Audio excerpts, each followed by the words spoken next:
Hi, this is James from Tabletop Gaming Guild, and today we're going to take a look at the Mistborn adventure game. This is going to be the Alloy of Law supplement and campaign guide for the RPG system. This is going to deal with the second series of books by Brandon Sanderson. Let's go ahead down the table here. I'll show you some of the stuff that comes in the book, and then we'll come back and I'll give you my final thoughts.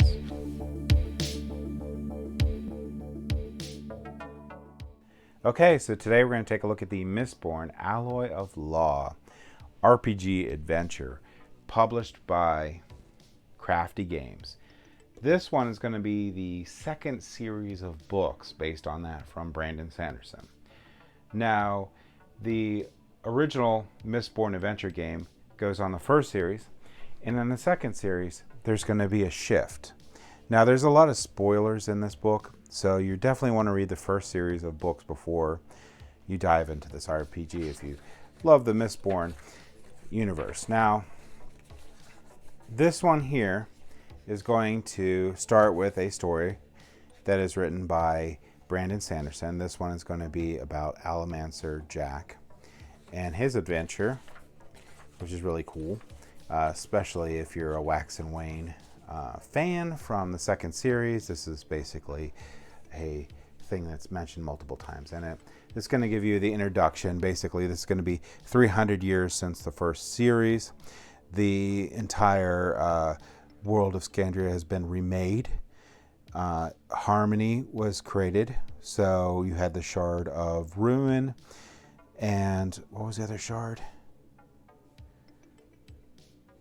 So there's two shards actually in there. There was Ruin brought the desolation, and Preservation was the other one. And the two shards combined into Harmony. And that is basically what runs the magic system in this universe. This universe here, there's not going to be really full Mistborns, so they're not going to have all the powers. Instead, they're going to be really powerful in one of the Allomancy powers, and sometimes they can also have some of the Feruchemacy powers, so they can become twin-born, so they can have some pretty powerful things, especially when you think about a lot of the Feruchemacy's stored abilities, and they could use them later to give them like superhero powers. Think about being able to do that with Allomancy, so you can do some really, really powerful things with twin-borns, and they can be really powerful. The overall concept of the game is still the same as the adventure game, so you're going to still want to do that 0-day character creation, and it's still going to be story driven, and you're still going to have a narrator instead of a DM, because you're basically telling a story around the characters that were created for the campaign. This book is going to tell you basically how the magic system has changed and what this new world is that is not as horrific as the first world. Is not as going to be. You're going to have a lot of hope in this world. This world's going to be more like early Western themed, where they're at that technology level. So you'll have gunslingers and all sorts of fun stuff. Also, to mention, a unique thing in this world that occurred, and mainly this is because, and this is 100% because of Allomancy powers, is going to be aluminum. Aluminum doesn't do much for Allomancy on its own, but what it does do is it negates Allomancy and Feruchemic powers, so they can use them in bullets that a Allomancer can't dodge and will get shot. So that aluminum is very, very valuable in this world. This talks about the world transformed. Basically, once Harmony was taken up, the planet was put back in its proper alignment and things were corrected. Also, there was Colossus in the first series. These Colossus were given more sentient abilities, and they basically formed tribes, and they are playable characters in this universe. The people are all indistinguishable now, basically through breeding between the three different races in the first series. They all became just normal people. Now, some of the abilities like Ferrochemistry and Allomancy got diluted, but they also were able to be combined, which was something that the Lord Ruler tried to prevent in the first series. So there's still classes in this one. You have the nobility, you have the middle class, and you have the lower class, and you have the rough folk. So you can have those different classes in there and have the same idea, but they're not they're not necessarily going to be just the nobles for the upper class and stuff. The terrace folk, they survive. They're the oldest living culture, and they are very protective of it, but they have married and have lived inside of other cities and stuff. And the Khandra are still around, although they stay hidden, and they're basically immortal beings, and there's stories around them, but most people don't believe they exist. So you have to keep that in mind. Trade, technology, and commerce is going to be more open in this world. You're going to be able to trade between classes, no problem. Crime and law enforcement, basically think Wild West. So you have your law keepers and criminals. There's still lots of the same beasts and monsters from the first series exist in this series. And the mist still is around in this series too. So you're going to have that rolling around. This is going to start off like in the other book. Basically, this is Dust Eaters as a group of people, and this gives you an idea of how the groups are connected with the different abilities now that are available, and this gives you pre-generated characters they can use. There's a Twinborn. Understanding Twinborn, which there's a treatise on metallurgy in here that help you out, is really important for this one. You can be gunslingers, like this is a law keeper gunsmith. Here's another Twinborn. This one has brass and bronze. This one here's a gambler. You can have a reporter with a copper fairing, so it's Ferrochemistry. Here's a Colossus. You can use those. These people are generally super, super strong. These ones have a point in their tribal heritage where they will get their first spike. Some of them decide they don't want to do that, and then they'll join normal society. If they get that, they get even bigger. Here's a salesman. So, pre-generated character and crew if you just want to jump into the universe. This one talks about how you're going to build the characters, so you have the races and factions, and which options are new. So you get your fairing abilities, you got your Twinborn, you got your Colossus Blooded, which is really cool now. And gun and gunplay, because you have guns. How the stunts have changed. Crews in the Alloy Law, so crews aren't the same idea in here. There's not going to be like a desperation that binds these people necessarily. So you're going to have to broaden your story to be able to put that into perspective. So yeah, lots of different types in here.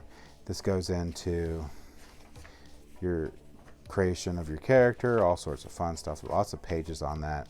This is a really cool. Session 0 is almost as fun as the whole game itself. So you can improving heroes and alloy heroes, so that's changed a little bit in here. So if you create a campaign, how you may or may not want to improve or increase points for players to be able to use to increase the powers of the character or traits.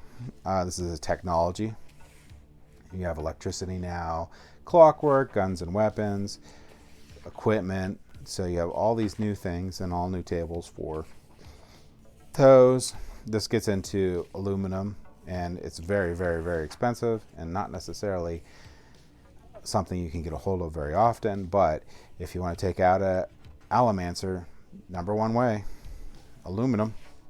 This gets into gunfights, how that changes the combat of the game.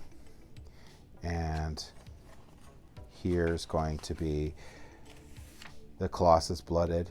This is basically all a section about Colossus. So they're really cool to play with, but they are play a specific way. Here's the Frontier Guide to Metals. So this is basically your treatise on metals. So how magic and technology intermesh in this world. Mistings. It's going to get into your Twinborns. Fairings here. Twinborns are coming up. Twinborns, how they work. So they're really, I like Twinborns a lot. Hemalurgy. Now hemalurgy, you would think would be gone. The knowledge of how to do it is gone, but people still want to try to figure it out. So just because the knowledge of hemalurgy is gone doesn't mean it's really gone. This is going to be all about the telling alloy stories in this reforged world. This is going to be a section that gives you ideas on the different things you can do. This one. So first off, Eldenel, I can never say it right, Basin is basically the city or area that got, well, it wasn't a city that got created, but a city got born from there. It's a basin that got created to ease the suffering of the people from the first series. So this is an area that everything always grows, really beautiful area, and the city has been based off of it. This is the major city of the entire world. So, and it's gigantic. So you can do a lot of settings and a lot of things inside that city. So it goes into different areas. The roughs are basically outside the city. And the frontiers, and you can have lots of different adventures. There's the new Church of the Survivor. Secrets of Alloy Lost that gets into basically some of the things throughout the third or second book series. And here's the heroes. So if you want to run into Wax or Wayne, here's how they play. There's Wayne. So all the different heroes from the second series are in here. And that's basically, and some rogue galleries. That's basically it. So this is going to be a supplemental book. You have to have the base RPG to play this. Let's go ahead back up to the table here and I'll give you my final thoughts on the Alloy of Loy campaign setting and game supplement. So I really like this Mistborn Adventure Alloy of Loy supplemental series. I really like the second series of books by Brandon Sanderson. And this really is nice for this RPG adventure. I really like all the new elements that this adds in, basically the Twinborns, the use of guns, and the Wild West theme. It's really cool. The world has changed slightly in this series, so if you're going to read this book, there's going to be a ton of spoilers for the first series, and I would highly suggest you read the first series anyway before you go into this RPG, because it's a wonderful series and you don't really want to spoil some of the more important parts of the book. Also, this actually gets into probably spoiling a little bit of the first book and maybe a little bit of the second. So you probably want to read those too, just because they're great. But the other thing I wanted to point out too is if you're a fan of the Mistborn series, this is a great supplement for reading more about the world of Brandon Sanderson for the Mistborn, especially with the getting into understanding the New Shard Harmony, which was the combination of rune and preservation. Really good guide and really good source material for the book series. So even if you're not into the RPG, I would still highly recommend picking this up if you're a fan of the Mistborn series. Fans of the RPG series, I really like this. I think this is great.